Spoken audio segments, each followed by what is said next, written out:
I've learned a lot about myself over the past year. In particular, I've realized that I'm generally unpleasant to be around. I prefer being alone. I hate being out of routine for more than 2 to 3 days. I'm either thinking about nothing or everything with little in between, mulling over ideas, strategizing a project, ruminating on a problem. The quality of my days depend on the quality of alone time I have for myself. And that can hurt certain relationships because I'm unpredictable and I usually say no to most invitations or events.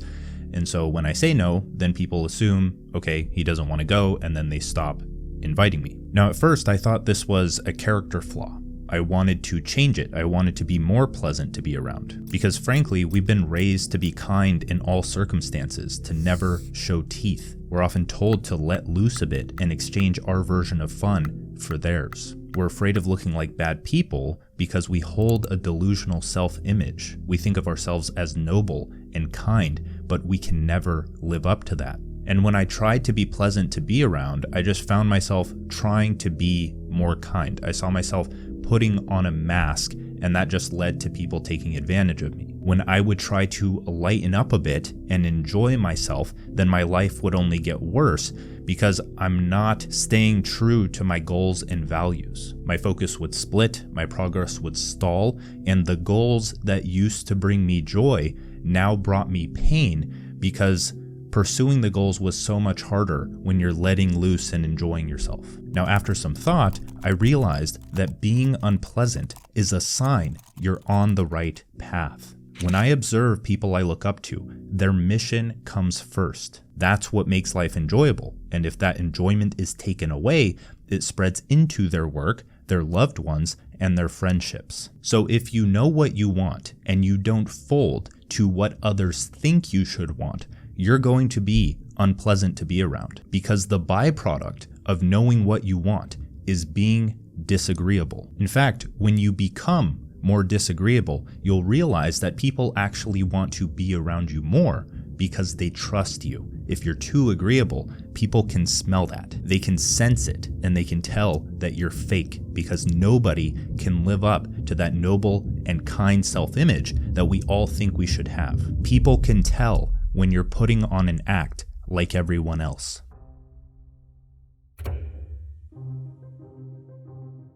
If someone's consistently, what would you say, tough in their judgment, it's easy to adapt to them because it's consistent, right? The rules are stable. And it's actually, I love having disagreeable people around me because they tell you what the hell's going on.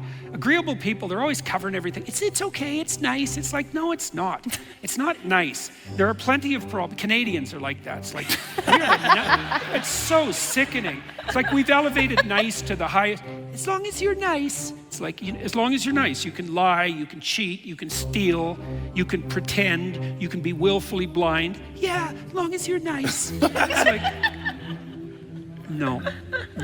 Highly agreeable people hate conflict. They will do anything to smooth the water, and that's the exact problem. They will sacrifice their values, goals, and vision just to not hurt other people's feelings. Most people are agreeable because they don't care about something so much that they are forced to be disagreeable. For those types of people, it doesn't matter if they agree to go out every weekend and party or do things that isn't going to improve their lives in any way, because they don't have progress toward an important goal that is impacted by their drop in mental capacity from going out and partying. Their health goals aren't impacted because they're non-existent. Their creativity isn't being used, so that doesn't matter either. Feeling terrible is their baseline operating state because they can't muster up the strength to say no to pleasure, because that would make their friends start pushing them to go out more, and they don't want to deal with that conflict.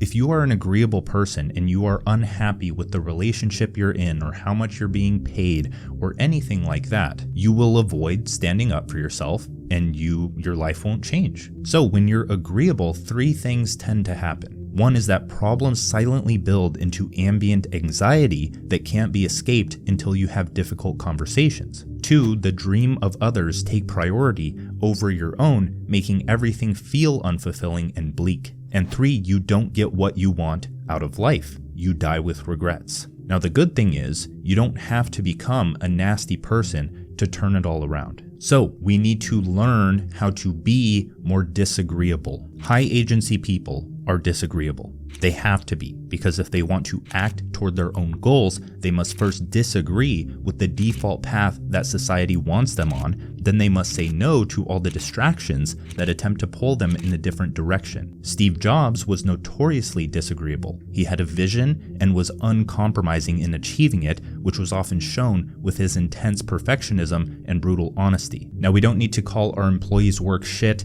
or park in the handicap spot, but we do need a reality distortion field. This is a concept used to describe Steve Jobs' ability to convince both himself and others to believe deeply in his vision. Now, most people can't replicate Steve Jobs' IQ or personality, and we have to be careful about blatant manipulation, but everyone can create an aura that other people can't help but be attracted to, helping you achieve your vision that much faster. And that leads to step 1, which is to obsess over what you want. Because answers are given to those who obsess over the question. Solutions are given to those who obsess over the problem. That's how you acquire new knowledge. You sit with the problem. You wrestle with it. You consider giving up. You reach the brink of insanity, and eventually the problem yields. Now, it may take a week for a small problem, or a year for a big problem, or a millennium for a cosmic problem,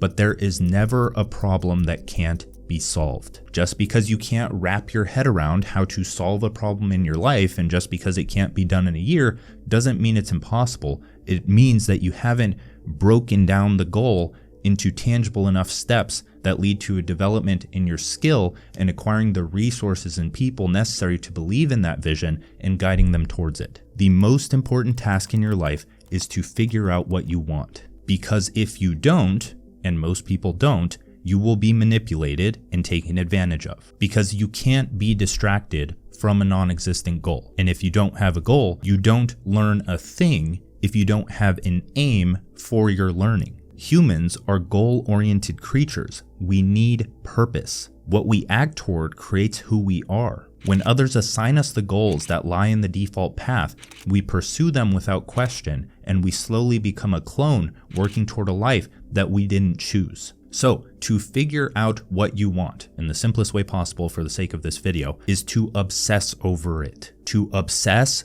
over what you want. Figuring out what you want. If you don't know what you want, then there shouldn't be a day in your life where you don't think about the life you want or the goals you want to pursue or the actions you should take. That's the entire problem in the first place, is you are already acting. You are already doing things.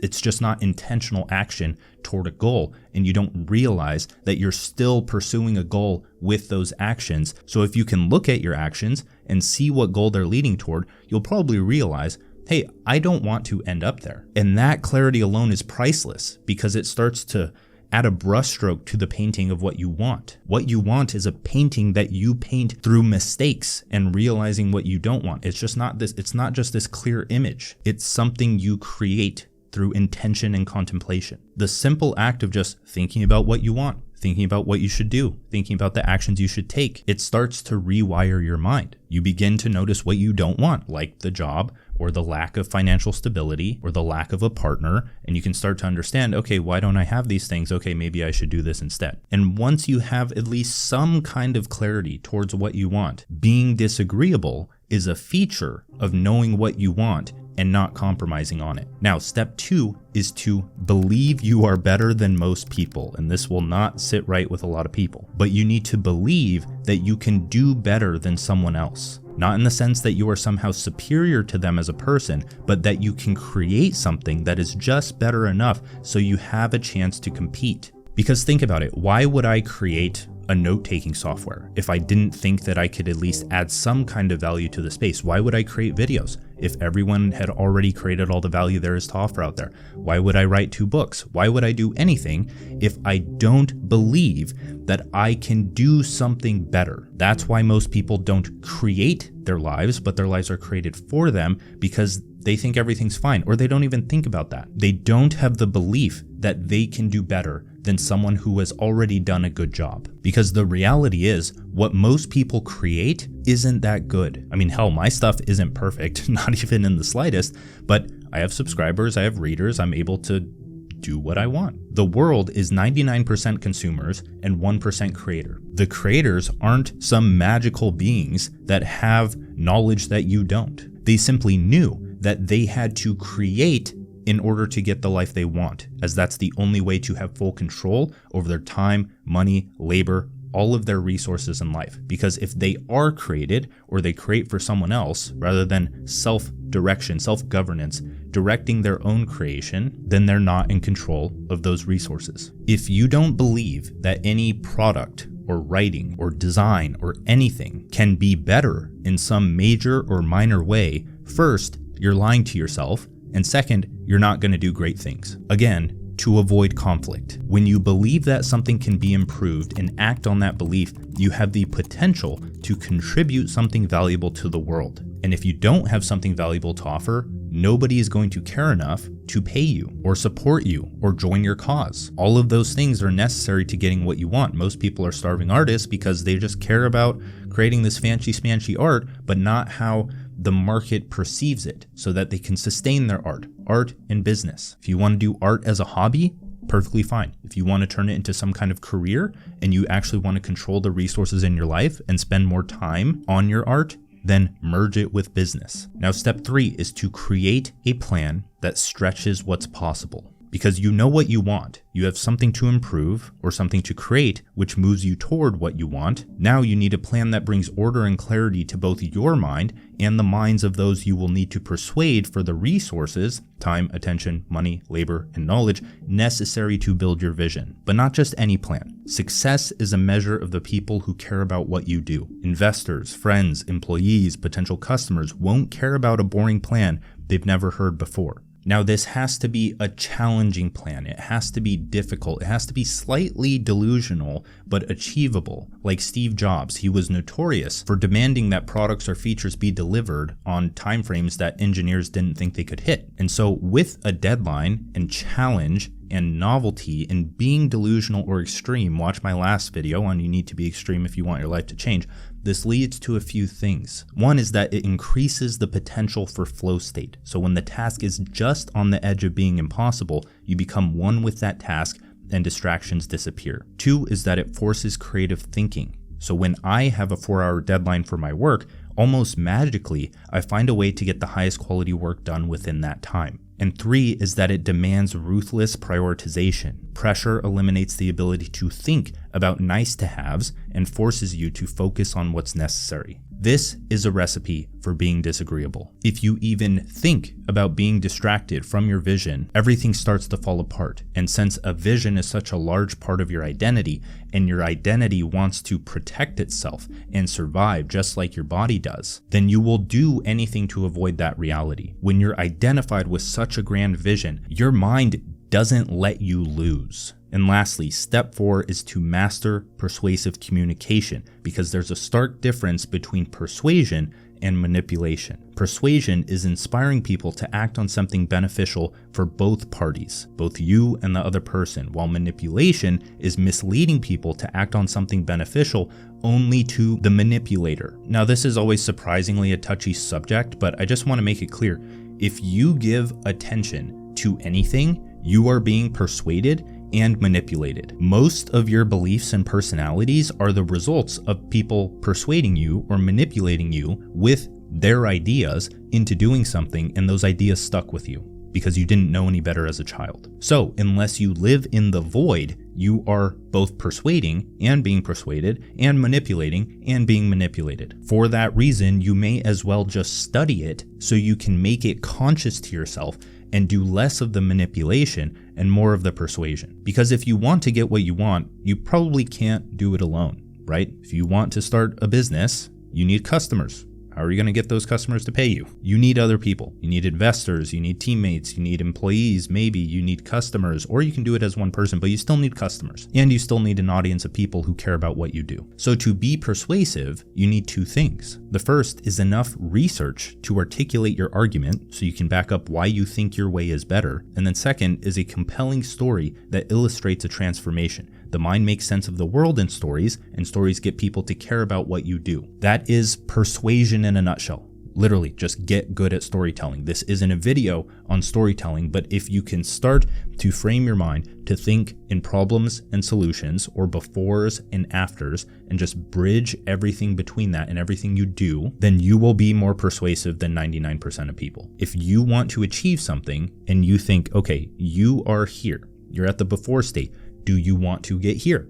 The after state, is that desirable? My vision is going to help you get there. That's persuasion 101. So if we were to tie everything we just learned together to create a reality distortion field, you know what you want in life and are not willing to compromise on that. You believe that something needs to be improved. In other words, you have a problem to solve that leads toward what you want. You have a clear and strategically achievable plan to reach what you want, and you can inspire others to aid in your mission when necessary, removing potential roadblocks that would prevent you from making progress. Now, you don't need to start the next Apple to be disagreeable. You simply need to have a meaningful goal that you can't pull yourself away from and have the knowledge to act toward that goal without distractions. Whether it be your health or your career or your relationships, the underlying reason as to why you don't get what you want is because you avoid conflict. You're too agreeable. And you do not do what we just learned, which is to set the conditions that make that conflict worth resolving. Now, if you want to read more about being disagreeable or reaching your potential or being able to turn your interests and passions and obsessions into a career,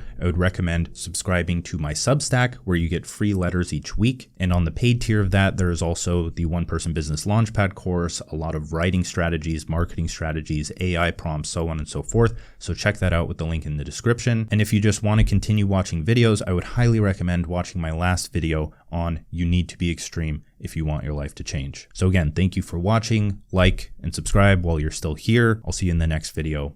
Bye.